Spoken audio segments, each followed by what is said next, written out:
acompañarnos en esta transmisión. Antes de comenzar, querríamos compartir contigo algunos materiales sobre el tema de hoy que podrían resultar de interés. En el chat te vamos a dejar los enlaces. Primera llamada.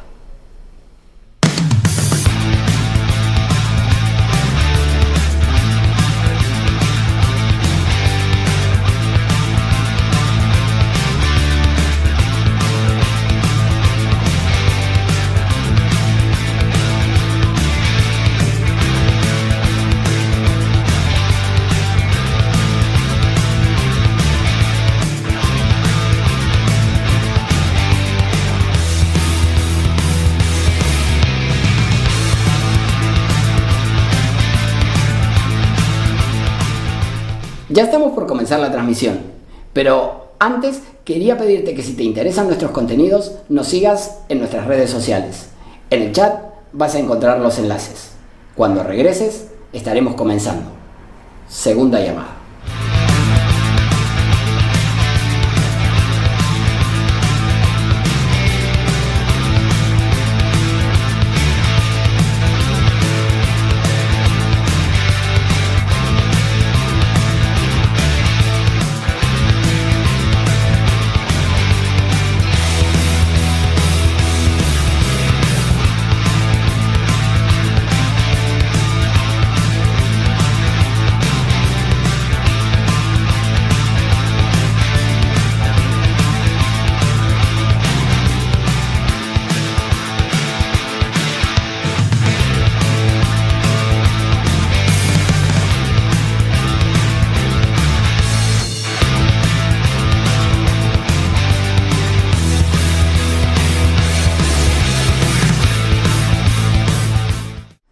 Esta es la tercera llamada. Comencemos de una vez.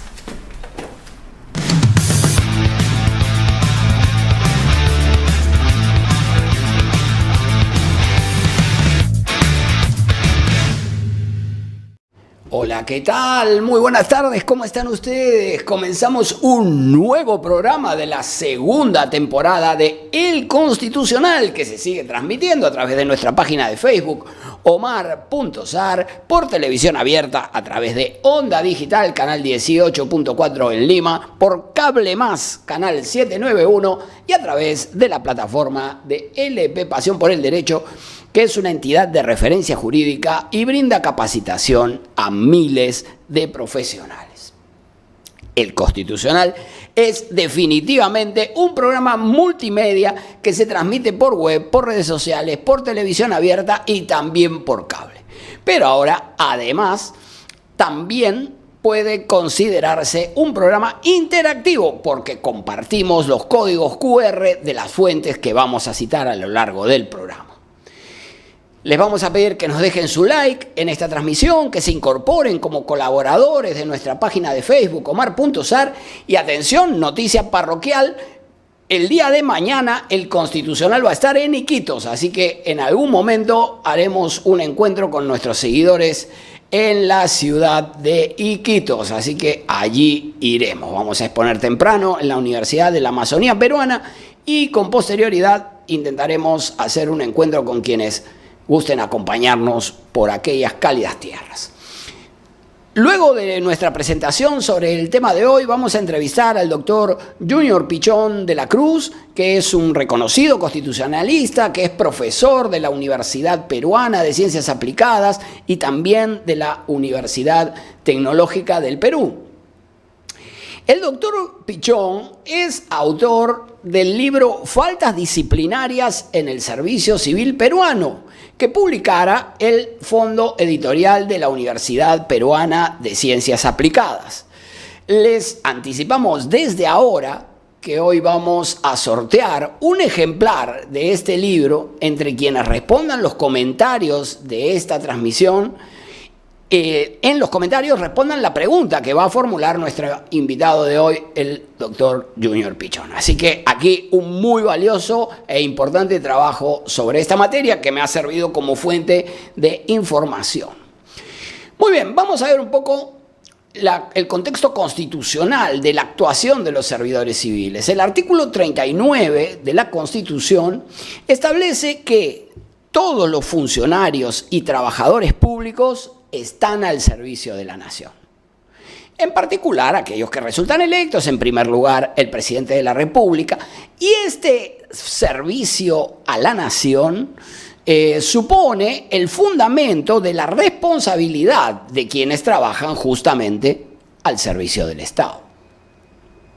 En el año 2020 se añadió en la Constitución el artículo 39A, que establece que están impedidos de ejercer función pública mediante designación en cargos de confianza las personas sobre quienes recaigan una sentencia condenatoria emitida en primera instancia en calidad de autoras o cómplices por la comisión de delitos dolosos.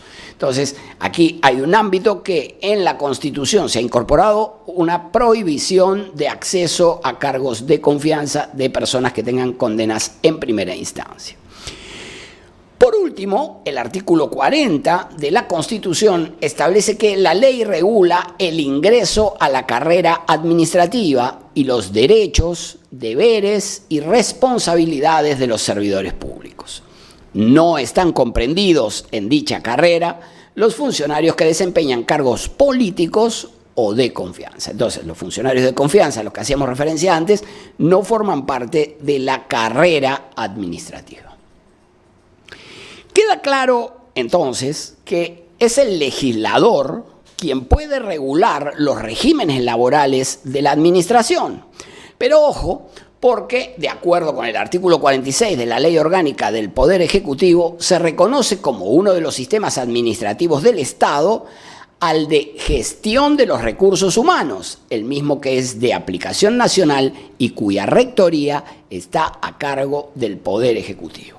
Entonces, los regímenes laborales se regulan por ley, pero quien es el competente para desarrollar tiene la rectoría en materia de política de recursos humanos del Estado y por lo tanto regímenes laborales es el Poder Ejecutivo.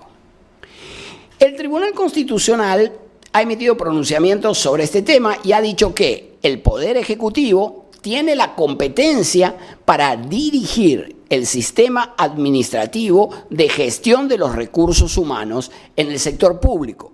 Es decir, para adoptar todas las medidas institucionales necesarias a fin de articular y gestionar la labor realizada por los funcionarios y servidores públicos, la misma que está al servicio de la ciudadanía. En este contexto fue que se aprobó la Ley del Servicio Civil, cuya constitucionalidad fue analizada también por el Tribunal Constitucional.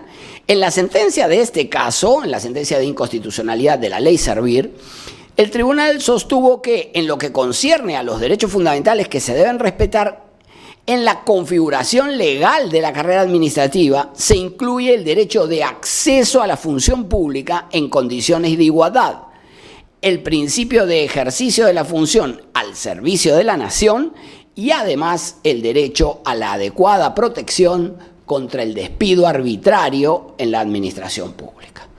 Entonces, se garantiza que en el ámbito de quienes realizan carrera administrativa al servicio del Estado, que, como establece la Constitución, también están al servicio de la nación, debe existir garantía de desarrollo conforme a los derechos reconocidos en la Constitución y protección contra el despido arbitrario como garantiza la propia Constitución también.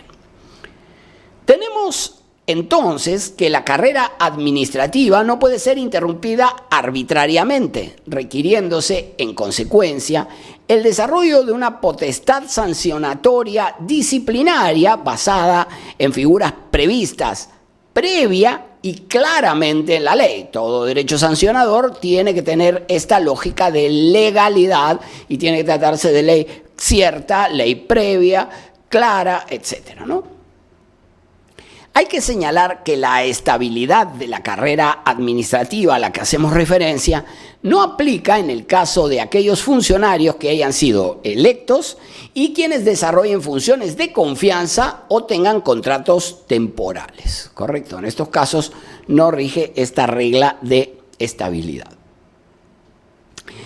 Para sancionar a un servidor público, se recurre al procedimiento administrativo disciplinario, que, según el Tribunal Constitucional, está condicionado, en cuanto a su propia validez, por el respeto de la Constitución, de los principios constitucionales y, en particular, a la observancia de los derechos fundamentales, debiendo resaltarse la vinculatoriedad de la Administración en la prosecución de procedimientos administrativos disciplinarios al irrestricto respeto del derecho al debido proceso y, en consecuencia, de los derechos fundamentales procesales y de principios constitucionales como legalidad, razonabilidad, proporcionalidad, interdicción de la arbitrariedad, entre otros.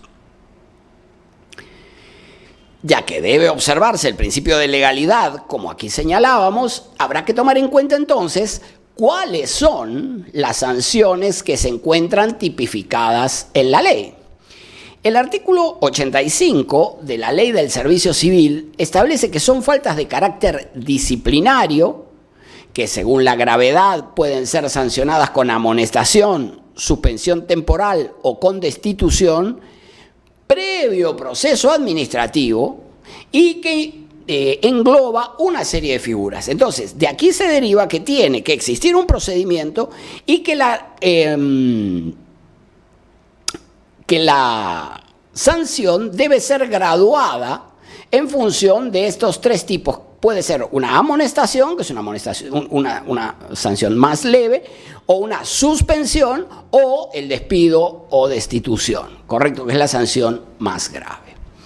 Vamos a ver alguna de las figuras previstas en la norma. En primer lugar, tenemos el incumplimiento de las normas establecidas en la presente ley y su reglamento. Esto ha sido cuestionado, por ejemplo, en el caso, en el expediente 20-2015, respecto de las sanciones de la Contraloría, y el Tribunal Constitucional sostuvo que una disposición de esta naturaleza no era conforme con la Constitución.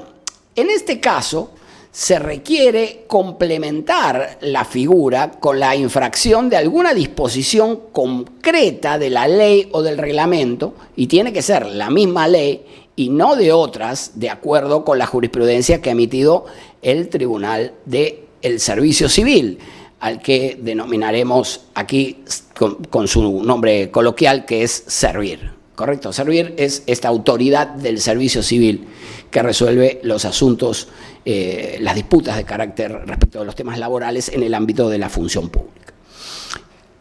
Por otra parte, en el literal B, no en el mismo literal, sino en el siguiente literal B, el anterior era el A, se refiere a la reiterada resistencia al cumplimiento de las órdenes de los superiores relacionadas con sus labores. A ver, entendámonos, la labor administrativa es una de carácter subordinado y este aspecto diferencia los contratos de locación de servicios, donde la tarea del locador se realiza autónomamente sin que exista propiamente un empleador ni relación de subordinación, ¿correcto? Es decir, estas características de subordinación en relación con las disposiciones del superior jerárquico existen en el ámbito de la carrera administrativa, pero no si se trata de un locador. Digamos, un contrato de locación de servicios es contratar a un tercero para que preste un servicio. Por ejemplo, contratamos un técnico de computadoras para que repare una máquina. Contratamos un abogado para que siga un específico proceso judicial. No trabaja para la entidad, realiza una función específica y se agota en el cumplimiento de su objetivo. Naturalmente que el poder de dirección del empleador debe ser ejercido razonablemente y de acuerdo con la jurisprudencia de Servir. No basta con un único incumplimiento de las órdenes superiores, sino que se requiere, para que se configure esta figura, de reiteración. Tiene que ocurrir el desacato de las órdenes del superior en reiterados casos. Por otra parte, también resulta sancionable la conducta de quien incurre en actos de violencia, de grave indisciplina o faltamiento de palabra en agravio de su superior jerárquico o de sus compañeros de labor. Entonces aquí tenemos tres tipos de infracciones diferentes. 1, ejercer violencia. 2, que se trate de grave indisciplina, o 3, que exista faltamiento de palabra. Cualquiera de estos supuestos será sancionable cuando se ejerza respecto de los superiores jerárquicos o respecto de los compañeros de trabajo, de acuerdo con la figura que acabamos de leer en el inciso C del artículo 85 de la Ley Servir.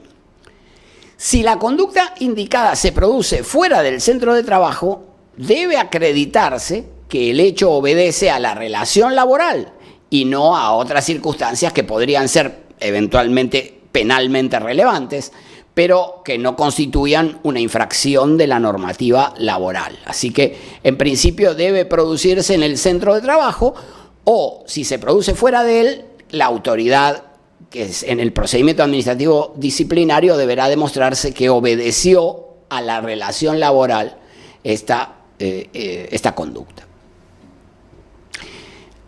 La autoridad del servicio civil, Servir, ha entendido que la violencia implica actos concretos de agresión física y no meramente verbal, porque si se tratara de agresión meramente verbal, lo vamos a subsumir esta conducta en lo que la norma denomina faltamiento de palabra. Entonces, para hablar de violencia, tiene que existir agresión física, no basta agresión verbal, correcto. La indisciplina, por su parte, entendida como incumplimiento de las normas preestablecidas de convivencia, tiene que resultar de magnitud, tiene que resultar de gravedad para que pueda dar lugar a la aplicación de una sanción. Este literal C del artículo 85 de la Ley del Servicio Civil incluye también el faltamiento de palabra, como aquí decíamos. Se ha discutido si este tipo de sanción resulta reñida con el derecho a la libertad de expresión, y justamente sobre esta materia tuve oportunidad de presentar una pericia ante la Corte Interamericana de Derechos Humanos. He sido perito ante la Corte Interamericana. Si siguen el código QR, van a encontrar el dictamen que presentamos a la Corte en el caso Lagos del Campo contra Perú, y van a ver allí el contenido de nuestro dictamen, y luego pueden ver también la sentencia del caso Lagos del Campo contra Perú, donde podrán apreciar la valoración que hizo la Corte de nuestra opinión entre la de otros expertos que participaron de ese caso.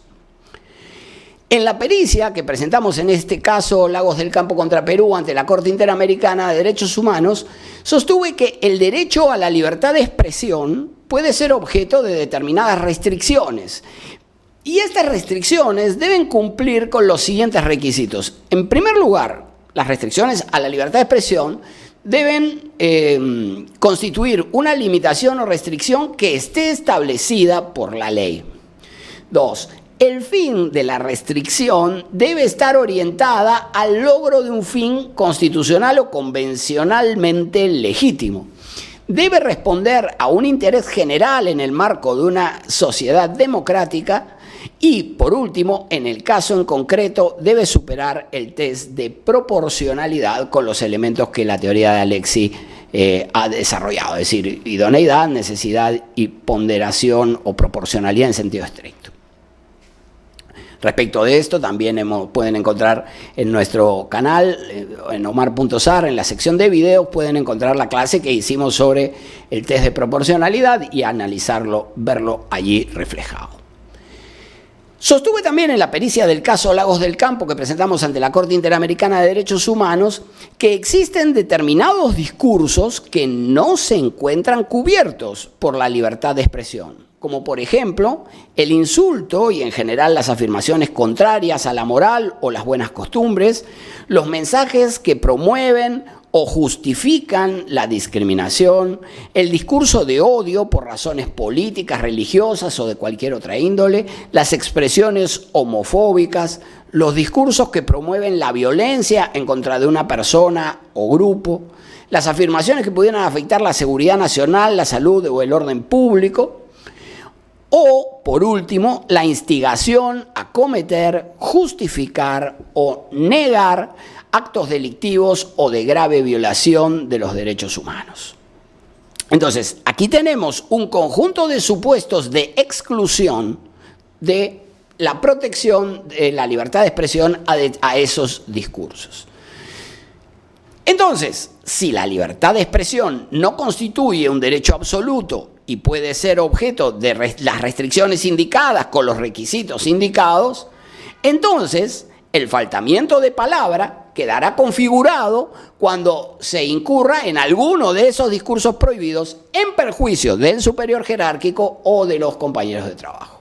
Entonces, este es el contexto en el que entiendo que resulta constitucional la sanción en virtud del faltamiento de palabra. No se pueden sancionar las opiniones de los servidores públicos, que sin lugar a duda tienen derecho a la libertad de expresión, pero ni los funcionarios públicos ni ninguna otra persona tiene derecho de incurrir en estos discursos prohibidos.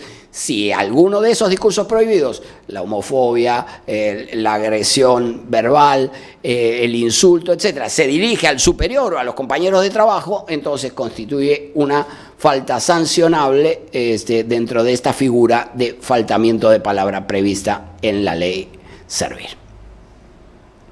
Otras conductas sancionables se configuran, por ejemplo, cuando existe negligencia en el desempeño de las funciones, cuando se impide el funcionamiento del servicio público o se utilizan los bienes de la entidad en beneficio propio o de terceros. Un caso particular es el previsto en el inciso G del artículo 85 de la Ley del Servicio Civil, que se refiere a la concurrencia al trabajo en estado de embriaguez o bajo la influencia de drogas o sustancias estupefacientes. El fundamento de esta prohibición, evidentemente, es la alienación de los sentidos, la disminución o alteración de los reflejos y, en general, la alteración de la conducta, sin mencionar que esta resulta reñida, esta actitud de ir a trabajar en estado de ebriedad o bajo los efectos de las drogas, resulta una conducta reñida con los valores del servicio público, ¿verdad? El régimen laboral de la actividad privada, es decir, el Decreto Legislativo 728, tiene una figura similar a esta falta y se acredita con el análisis llevado a cabo por la Policía Nacional del Perú respecto del dosaje etílico. La autoridad del Servicio Civil ha resuelto que en el ámbito público se puede acreditar por este medio, pero añade que no en todos los casos es necesario acreditar la comisión de la falta descrita con un examen toxicológico específico, pues la ley no cierra la posibilidad, dice Servir, y cito literalmente, de que se acredite el estado del servidor con otro medio probatorio, en tanto sea idóneo, y ello porque el estado de embriaguez puede ser evidente según las máximas de la experiencia, ¿no? El Tribunal Constitucional, analizando este tema de servidores públicos que acuden en estado de ebriedad, se pronunció hace ya muchos años, en un caso del año 2006, sobre la falta de acudir al trabajo en estado de ebriedad, en este caso cuyo código QR estamos compartiendo contigo, que es el que corresponde al expediente 3169-2006, amparo 2006, fíjense, ya tiene 16 años este pronunciamiento. En la sentencia, el Tribunal Constitucional sostuvo que el despido del demandante violaba el derecho constitucional al debido proceso sustantivo debido a que la municipalidad emplazada, al momento de imponerle la sanción, lo hizo en contravención de los principios de razonabilidad y proporcionalidad. Pero sin embargo, y yo aquí tengo una mirada crítica, tengo un desacuerdo con lo que el tribunal sostuvo, fíjense, presten atención, ¿eh? La sanción impuesta al demandante resulta desproporcionada e irrazonable, dice el tribunal, pues si bien conforme se ha señalado en el fundamento que precede, al demandante se le puede reputar que ha incurrido en la falta grave que se le imputa, es decir, objetivamente se tiene por acreditado que había asistido en estado de ebriedad, no es menos cierto que en ningún momento ha incurrido en algún acto de violencia, injuria o faltamiento de palabra, verbal o escrita, en agravio del empleador, del personal jerárquico o de otros trabajadores, ni ha ocasionado daño alguno al patrimonio ni al acervo documentario de la municipalidad emplazada. Este era un caso en el que era un trabajador municipal. Pero el hecho de acudir en estado de ebriedad es infracción autónoma que no depende de que además provoque daño. Porque, digamos, si incurre en hechos de violencia, en faltamiento de palabra, eso es una falta adicional, son dos faltas distintas. Una, asistir en estado de ebriedad y además incurrir en faltamiento de palabra. Naturalmente que la gravedad de la sanción habrá que ajustarla a la conducta revelada por el trabajador. Si se encuentra en un leve estado de ebriedad y no provoca ningún perjuicio, pues la sanción puede ser una sanción más leve. Si por el contrario se trata de un conductor de maquinaria pesada que no distingue una vaca de una tortuga, entonces evidentemente la conducta es mucho más grave y por eso mismo existen conductas, las sanciones que se pueden aplicar a las conductas son graduables, van desde la amonestación hasta el despido, correcto. Existen otras infracciones como incurrir en abuso de autoridad, ejercer la función con fines de lucro, causar deliberadamente daños materiales en los locales, instalaciones, obras, maquinarias o instrumentos de propiedad de la entidad.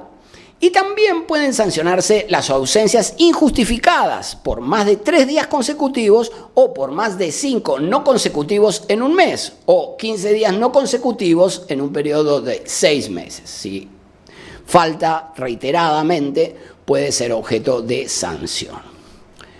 Por último, mencionaremos que el literal K del artículo 85 que estamos haciendo referencia de la Ley Servir establece como conducta sancionable el hostigamiento sexual cometido por quien ejerza autoridad sobre el servidor civil, así como el cometido por un servidor civil, cualquiera sea la ubicación de la víctima del hostigamiento en la estructura jerárquica de la entidad pública, o cuando la víctima sea un beneficiario de modalidad formativa, preste servicios independientes a la entidad pública, sea un usuario de esta, o en general cuando el hostigamiento se haya dado en el marco o a raíz de la función que desempeña el servidor, independientemente de la categoría de la víctima.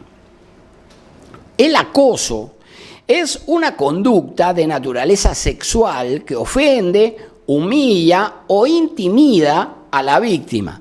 En esta materia de acoso sexual se ha aprobado la Ley 27942, que es la Ley de Prevención y Sanción del Hostigamiento Sexual, cuyo código QR estamos compartiendo aquí con ustedes. Si siguen el código, van a acceder al texto de esta Ley de Prevención y Sanción del Hostigamiento Sexual, que, insisto, es la Ley 27942.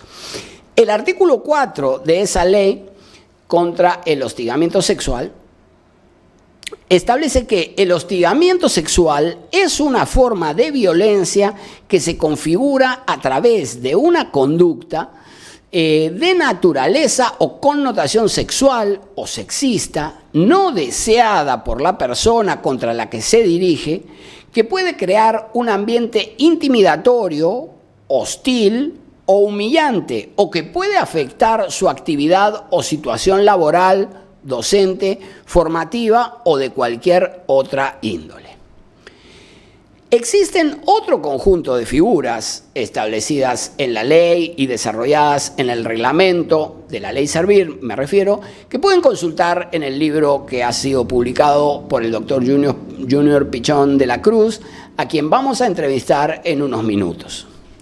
Señalaremos, por otra parte, que cuando se imponen sanciones disciplinarias, las resoluciones respectivas deben estar debidamente motivadas de modo expreso y claro, identificando la relación entre los hechos y las faltas y los criterios para la determinación de la sanción establecidos en la ley. Como señalaba antes, la sanción debe corresponderse con la magnitud de las faltas, según su mayor o menor gravedad, y la entidad pública debe contemplar no solo la naturaleza de la infracción, sino también los antecedentes del servidor. Por último, hay que destacar que, de acuerdo con el artículo 91 de la Ley del Servicio Civil, Los descuentos por tardanzas e inasistencia no tienen naturaleza disciplinaria, por lo que no eximen de la aplicación de la sanción que pudiera corresponder. Es decir, si una persona fue sancionada por llegar tarde, esto no implica que no se le puedan imponer otro tipo de sanciones.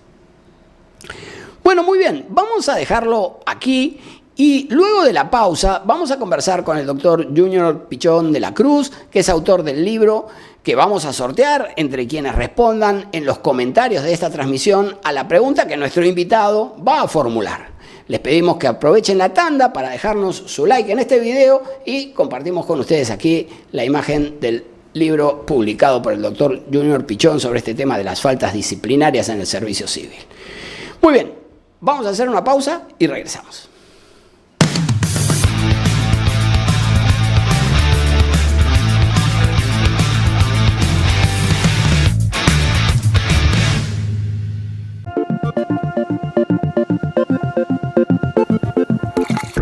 Todos los martes a las 7 de la noche, Punto Crítico, por Onda Digital Perú. Un programa dirigido a analizar los principales acontecimientos de la economía y la política a nivel nacional y mundial. Punto Crítico, todos los martes a las 7 de la noche, por Onda Digital Perú. Los espero.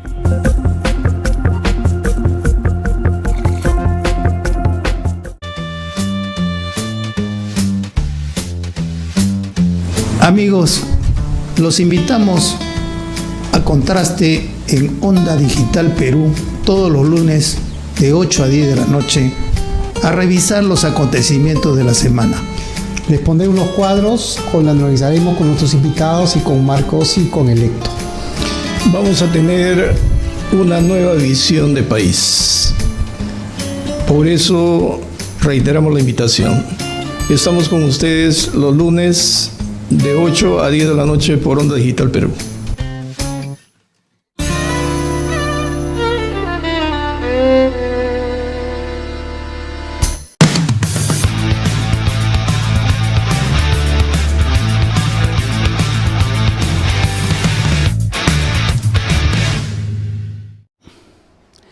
Bueno, muy bien, muchas gracias por seguir acompañándonos. Ahora vamos a conversar con el doctor Junior Pichón de la Cruz, que es constitucionalista y profesor de la Universidad Peruana de Ciencias Aplicadas y de la Universidad Tecnológica del Perú. Doctor Pichón, le damos la bienvenida a El Constitucional. Le agradecemos por compartir con nosotros sus opiniones. ¿Cómo está usted? Buenas tardes. Gracias.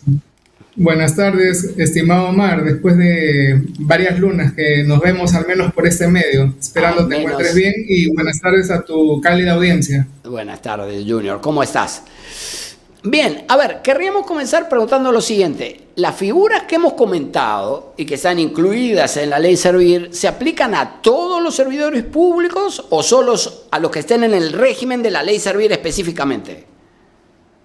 Muy buena pregunta. Hay que tener en cuenta que este régimen disciplinario, que se encuentra vigente desde el 14 de septiembre del 2014, es aplicable no solamente a aquellos servidores públicos bajo el régimen del servicio civil, es decir, de la ley 30057, sino también por mandato de la misma ley se aplica a los servidores del régimen 276, 728 y al régimen CAS.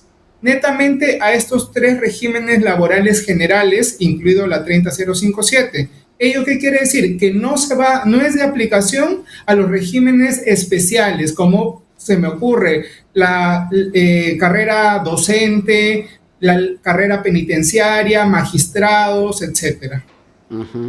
Ok, entonces al conjunto de los servidores que realizan carrera administrativa en la diversidad de contratos que existen. Exacto, que es más o menos la mayoría entre 728, 276 y CAS. Claro, claro. ¿Cuál es el papel que juega la autoridad del servicio civil? Es decir, la autoridad de servir. Servir, como Autoridad Nacional del Servicio Civil, sabemos, como bien tú lo has mencionado al inicio, es el ente rector del Sistema Administrativo de Gestión de Recursos Humanos. En esa línea cumple diversas funciones, ya sea desde el ámbito resolutivo hasta el ámbito consultivo. Por ejemplo, tenemos a la Gerencia de Gestión del Servicio Civil, que es la encargada de absolver las consultas o dudas que tanto cualquier entidad, servidor o cualquier ciudadano puede plantear. Esta es el área encargada de absolver las consultas a través de los informes técnicos. Tenemos, por otro lado, la Gerencia de Desarrollo del Sistema de Recursos Humanos. Esta gerencia se encarga de la supervisión y fiscalización de las normas del servicio civil en todas las entidades del Estado en los 3 niveles de gobierno. ¿Qué implica? Que si yo como servidor, supongamos, veo que mi empleador está incurriendo en un acto de hostilidad en mi contra y dentro de la entidad no hacen nada, yo puedo presentar una denuncia ante esta gerencia. Y por último, y no menos importante, tenemos la función resolutiva, a cargo del Tribunal del Servicio Civil, que se constituye una segunda instancia administrativa en las 4 materias de su competencia: acceso al servicio civil. Si quiero impugnar un concurso público, ok, el tribunal es el competente. Evaluación y progresión en la carrera, llámense ascensos, progresión, licencias, vacaciones, etcétera. Tenemos régimen disciplinario, que es sobre lo que vamos a hablar el día de hoy, que son los procedimientos administrativos disciplinarios. Y por último, terminación de la relación laboral, que es cese de vínculo laboral por cualquier otra causa. Claro. Entonces, para circunscribirnos al ámbito que nos proponíamos, que era el de las faltas disciplinarias, ¿cuál diría que es la falta o cuáles son las faltas que con más frecuencia se cometen? Hay que tener en cuenta que el artículo 85 prevé 18 faltas. Su reglamento general prevé 10 adicionales.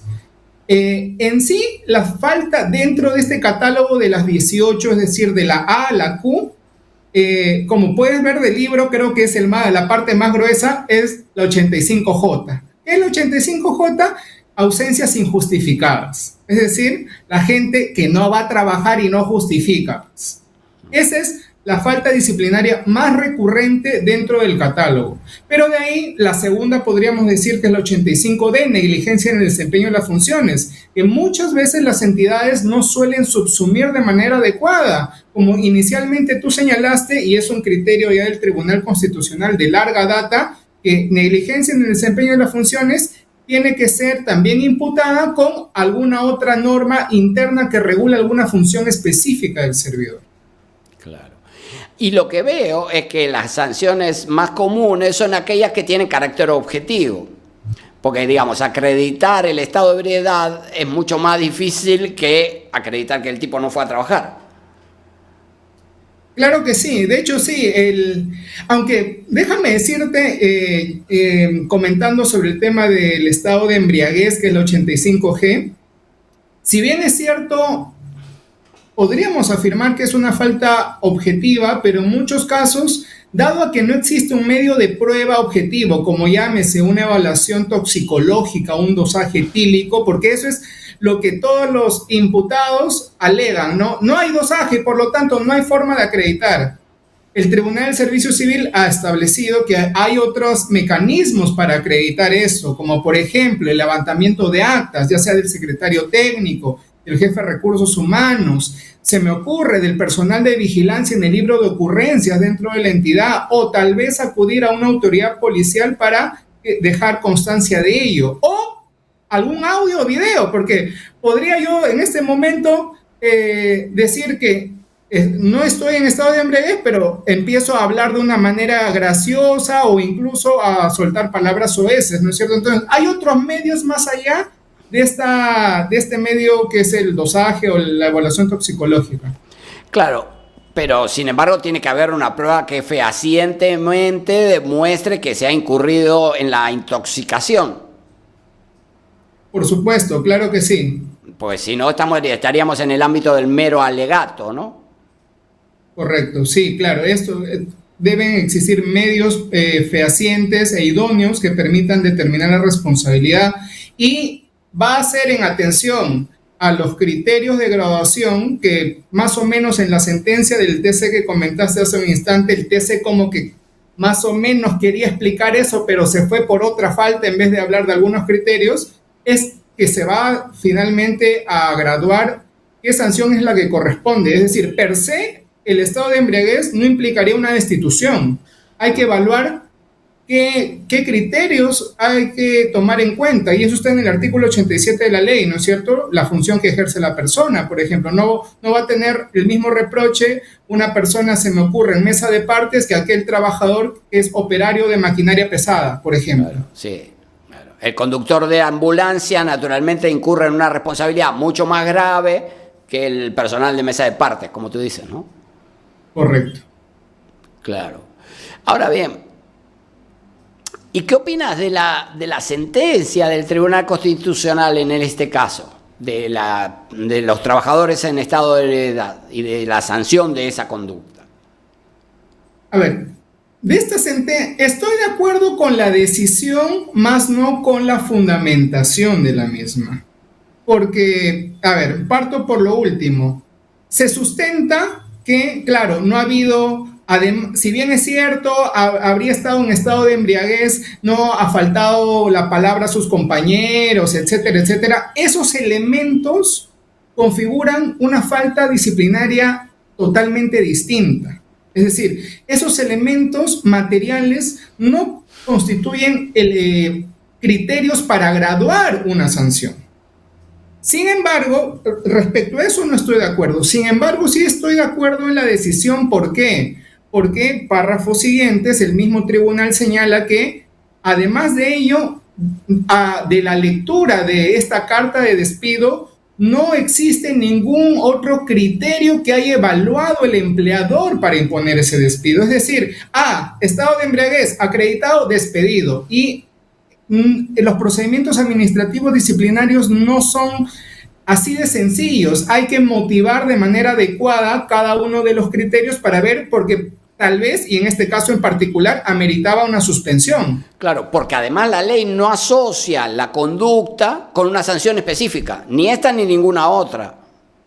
Correcto, exacto. Justo el artículo 85, el encabezado, dice que esas constituyen faltas pasibles de suspensión o destitución, y ello va a ser en atención a la gravedad de la circunstancia específica. Entonces, la instrucción, por decir de alguna manera, que lleve a cabo la entidad debe demostrar básicamente dos cosas: el tipo de infracción en que incurrió y la gravedad que tiene la misma, a la luz de justificar la sanción que vaya a imponer. Correcto. Dentro del artículo 87 de la Ley del Servicio Civil tenemos, por ejemplo, entre los criterios, que exista una grave afectación a los intereses generales del Estado, la especialidad y jerarquía del servidor civil e imputado, si es que existió reincidencia o no en la comisión de esa conducta, si ha existido un beneficio ilícito derivado de esa conducta, si ha sido una conducta de carácter continuado o no. Hay varios criterios que hay que evaluar. Claro, evidentemente hay que tomar en cuenta todos estos factores que tú planteas a los efectos de merituar, de cuantificar la sanción que pudiera corresponder por la infracción.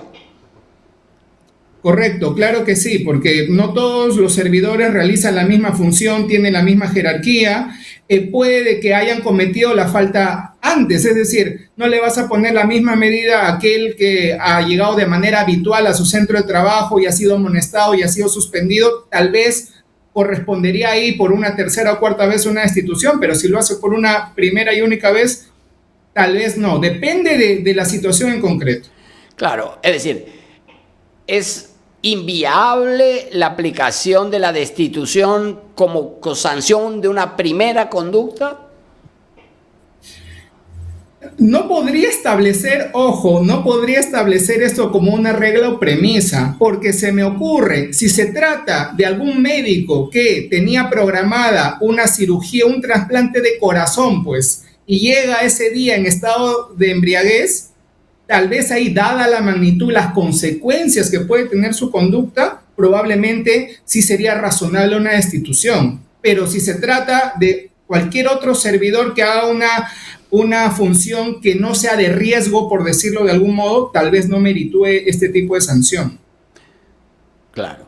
Junior, a ver, te voy a pedir por favor que formules una pregunta para sortear el libro que has tenido la generosidad de compartir con nosotros, y vamos a sortearlo entre quienes respondan. A ver, entonces, formula la pregunta que tienen que responder los participantes de este programa de El Constitucional. Perfecto. La pregunta sencillita nada más, que de hecho lo has mencionado tú, lo he mencionado yo. Si es que realmente es de carácter obligatorio que se desarrolle un dosaje etílico o alguna prueba toxicológica a la persona para poder imputarse esta infracción 85G. Si es de carácter obligatorio, un dosaje etílico para poder subsumir la conducta en esta infracción. Muy bien, perfecto. Entonces, acabamos de poner la pregunta que formula el doctor Junior Pichón y vamos a sortear un ejemplar de su libro entre quienes respondan hasta el fin del programa correctamente esta pregunta. Muy bien. Ahora bien, hay conductas que, por ejemplo, se llevan a cabo por definición en privado, como por ejemplo el hostigamiento sexual. ¿Cómo ha evaluado Servir el tema de esta figura de hostigamiento sexual? El hostigamiento sexual evidentemente constituye una situación muy delicada, ¿no es cierto? Sobre todo para la víctima, porque, valgan verdades, en muchas ocasiones no suelen denunciar las víctimas esto. Hay que tener en cuenta, y bien es cierto, un inicio también mencionaste el concepto que hay de hostigamiento sexual según la ley 27942, pero no hay que perder de vista cuáles son las manifestaciones del hostigamiento sexual, porque no solamente, algunos piensan que solamente tocamientos indebidos es hostigamiento sexual, y eso no es así. Por ejemplo, una manifestación es una promesa implícita o expresa a la víctima para tener un trato preferente o un beneficio a cambio de mantener, por ejemplo, una relación sexual. Otra manifestación, una amenaza, por ejemplo, con la finalidad de tener alguna conducta de connotación sexual. El uso de términos, palabras de connotación sexual, enviar imágenes, los llamados nudes por WhatsApp, etcétera, etcétera, es hostigamiento sexual. Acercamientos, roces, etcétera, o incluso, ojo, el trato hostil u ofensivo hacia la víctima cuando se haya negado alguna de las conductas antes descritas. Para eso, Servir en el año 2019 emitió unos lineamientos, ¿sí? A través de la resolución 144 del año 2019, lineamientos para la prevención, denuncia, atención, investigación y sanción de hostigamiento sexual. En estos lineamientos se regula de manera general cómo es que se deben atender las denuncias de hostigamiento sexual. En principio, el procedimiento disciplinario por denuncia de hostigamiento sexual es un procedimiento sumarísimo, si vale el término decirlo. ¿Por qué? Porque tiene plazos cortos. Se realiza la denuncia ante la Oficina de Recursos Humanos y tiene que derivarlo a Secretaría Técnica en 24 horas. El secretario o secretaria técnica tiene 15 días calendario para emitir su informe de precalificación. Ojo, y acá hay un detalle, que si la víctima ha presentado su denuncia de manera verbal, pero no ha adjuntado ningún medio probatorio, ello no implica el archivo de la denuncia. Y esto lo dice Servir de manera clara. Porque ocurre a veces de que uno hace una denuncia, pero no hay medio probatorio, archivado. En el caso de hostigamiento sexual, no. Solamente con la mera denuncia, el secretario técnico, además de su labor de investigación, tendría que recomendar el inicio de un PAT. Y una vez recomendado el inicio del procedimiento, a las 24 horas tiene que comunicarlo al Ministerio Público o a la policía. Este último detalle, muchas secretarías técnicas se olvidan de hacer.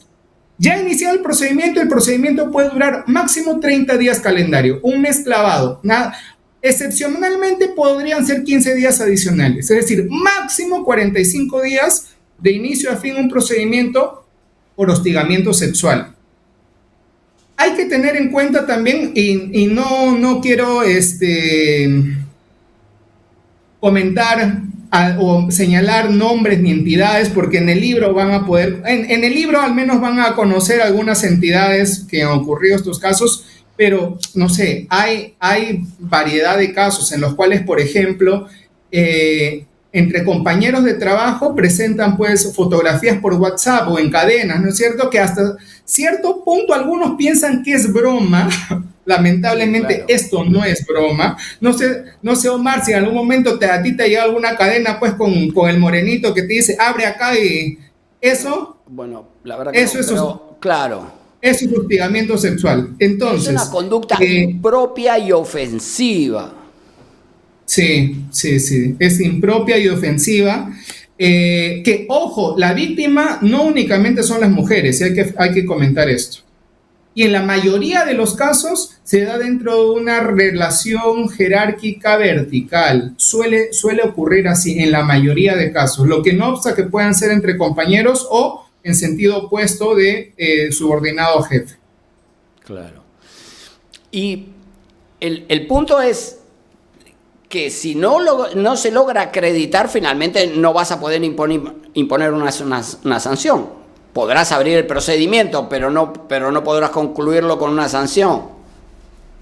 Correcto. Y justamente por eso es el acervo documentario y probatorio dentro del procedimiento, que no solamente le correspondería demostrar esto a él o la denunciante, sino también quien se carga de investigar, que es él o la secretaria técnica. Es decir, voy a comentar por ahí un caso de X entidad, ¿sí? En la que un funcionario una señorita denunció al jefe de una entidad por actos de hostigamiento sexual. ¿Cuál era el hecho? Lo acusó de que le había mostrado el miembro y le había hecho tocamientos o roces. ¿Había pruebas? No había pruebas. Esta señorita acudió ante la Secretaría Técnica, emitió su relato, incluso permitió que este relato sea grabado, lo contó en total llanto, se pidieron las cámaras de exteriores de esta oficina y coincidida la hora de ingreso y la hora de salida de esta persona, hubo todo un aparato de investigación. Se inició el procedimiento con recomendación de destitución, ¿sí? Fue un caso que me consultaron en un momento, perdí de vista, pero ¿sabes qué ocurrió al final cuando me enteré tiempo después? Fue archivado. Claro. ¿Por qué? Porque el criterio de la autoridad, que yo no comparto, es que no hay una prueba que constate en sí el hecho. Es decir, tal vez querían una fotografía o un video dentro de la oficina de este jefe, lo cual era imposible tener. Pero incluso existían mensajes a través de WhatsApp. Pero lamentablemente la autoridad de esta entidad no supo merituar esto. Es una situación evidentemente muy delicada que requiere sensibilidad a la hora de investigar este tipo de casos donde tienes víctimas de conductas de hostigamiento sexual que potencialmente pueden tener ribetes delictivos, ¿no? Indudablemente, y creo que los casos mucho más... en sí son casos delicados, pero creo yo que los casos mucho más delicados es cuando se incurre en contra de menores de edad, lamentablemente. Y me salgo un ratito del régimen de la 30057 y, por ejemplo, en la ley de reforma magisterial, ¿sí? Causal de destitución 49F, también es hostigamiento sexual, en el cual los profesores hacen abuso de su posición de dominio contra los docentes y lamentablemente en algunos lugares de nuestro país, y eso es corroborado, se convierte esto en una práctica cotidiana tal vez. Tenemos, por ejemplo, en Condorcanqui una entidad en la cual no hay decenas, Omar, hay cientos de denuncias de hostigamiento sexual de docentes contra menores de edad. Vi en las noticias hace un mes o más que, oh sorpresa, hubo un incendio en el archivo de esta entidad, lamentablemente. Son casos muy delicados que incluso algunos padres de familia de estos menores llegan a consentir esto, so pretexto de que hay un apoyo económico de por medio. Esto es muy lamentable, muy lamentable. Claro, claro. Bueno, en fin, tenemos que ir terminando. Quería preguntarte, por último, ¿cómo evalúas tú el impacto de la ley respecto del hostigamiento sexual? Esta ley 27942 a la que hacíamos referencia. De hecho, tiene un impacto positivo. Yo afirmaría que a partir del año 2018. ¿Por qué a partir del año 2018? En septiembre de 2018 es que se modifica esta ley. En el año 2019 hay un nuevo reglamento. Año 2019 Servir emite sus lineamientos. Es que se modifica esta ley, incluso ampliando la falta 85K. Tú has leído hace un instante la 85K, todo lo que implicaba, pero el texto original no implicaba todas esas conductas. Por ejemplo, en el actual texto, si es que un servidor incurría en acto de hostigamiento sexual contra un practicante, a partir de septiembre de 2018 sí es falta. Antes no era falta disciplinaria. Y quedaban absueltos. Entonces, hay cambios sustantivos y esenciales, creo yo, que a partir de septiembre del año 2018 respecto a estos hechos. Correcto. Correcto. Junior, te agradezco muchísimo por tu valiosa apreciación, por compartir con nosotros tu valioso trabajo, y ya he visto que tenemos ahí una muy buena cantidad de respuestas, así que bueno, vamos a tener que sortear. Vamos a hacerlo para darle formalidad al sorteo. Yo voy a hacer un listado y te voy a pasar a ti solo los números. Le voy a asignar un número a cada participante y yo te paso un número, tú escoges un número cualquiera. Y lo hacemos así. Ya, okay. ¿Correcto? Perfecto. Listo, quedamos así. Junior Pichón, muchísimas gracias. Ya saben, su libro editado por la Universidad Peruana de Ciencias Aplicadas sobre el régimen disciplinario de los funcionarios públicos. Junior, muchísimas gracias. Muchas gracias a ti, Omar. Un enorme gusto verte, igual a tu audiencia. Igualmente, estamos en contacto. Ya nos vemos. Y con ustedes también, muchísimas gracias por acompañarnos. Recuerden apoyar nuestro trabajo dejando su like en esta transmisión. Es muy importante que nos dejen su like, que compartan el video de esta transmisión y que se incorporen como colaboradores de nuestra página. Los esperamos la semana próxima en una nueva transmisión de la segunda temporada de El Constitucional. Ya nos vemos. Muchas gracias.